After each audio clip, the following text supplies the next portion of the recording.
আতঈমুত তাআম ওয়া আফশুস সালাম দাখালাল জান্নাহ, তুমি মানুষকে খাওয়াও আর সালাম দাও, নবী বলেন তুমি জান্নাতে ঢুকো। সুবহানাল্লাহ। খাওয়াইলে ক্ষতি আছে? ক্ষতি নেই, খাওয়াইলে লাভ আর লাভ। খাওয়াইলে লাভ, মানুষকে খাওয়াইলে লাভ।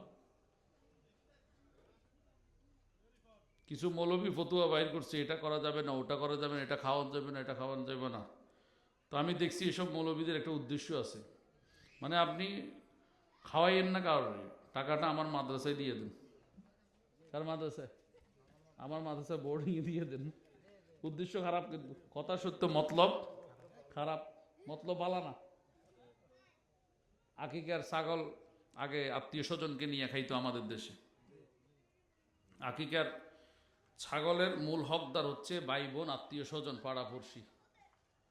কিছু মৌলবী বাইরেছে, আকিকার ছাগল নিয়ে তিনি মাদ্রাসার ফ্রিজে ঢুকায়।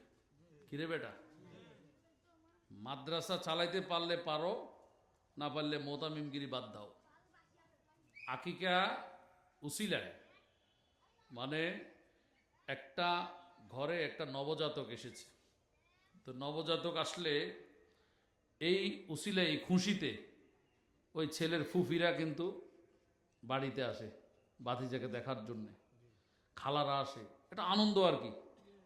এই আনন্দ আপনি কই পাবেন বলেন? ফুফুরা খালারা দল বেঁধে আসে, আনন্দ করে, খুব ভালো। এখন ইসলাম বাবাকে নির্দেশ দিছে, তোমার তৌফিক থাকলে, সামর্থ্য থাকলে আকিকা দাও। তো বাবার উচিত ছেলে হলে দুইটা, কয়টা?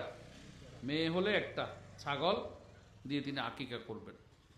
তো আকিকা করে সবাইকে নিয়ে একবেলা খাবে, কত আনন্দ, কত সুন্দর ইসলাম বলেছে। কিছু মৌলবী ফতুয়া বাইর করে, এটা মানে এটা দরকার নেই, দরকার নেই। ছাগল একটা টাকা আমার মাদ্রাসায় দিয়ে দিন, আমার মাদ্রাসায় বহু জায়গায় প্রমাণ পাইতেছি। একটু আগে আমার একজন ঘোষক, তিনি ঘোষণা করেছেন যে এদেশের ইমাম খতিবদের মানে লিডার এসেছেন, ইমাম খতিবদের কান্ডারি এসেছেন। আমার কাজ হচ্ছে শুধু ইমাম খতিবদেরকে কেউ মারলে তাকে সাপোর্ট দেয়া নয়, ইমাম খতিবদের বিরুদ্ধে কেউ বললে শুধু তার পক্ষে, ইমাম পক্ষে দাঁড়ানো নয়, ইমাম খতিবদেরকে ইসলাহ করাও আমার দায়িত্ব।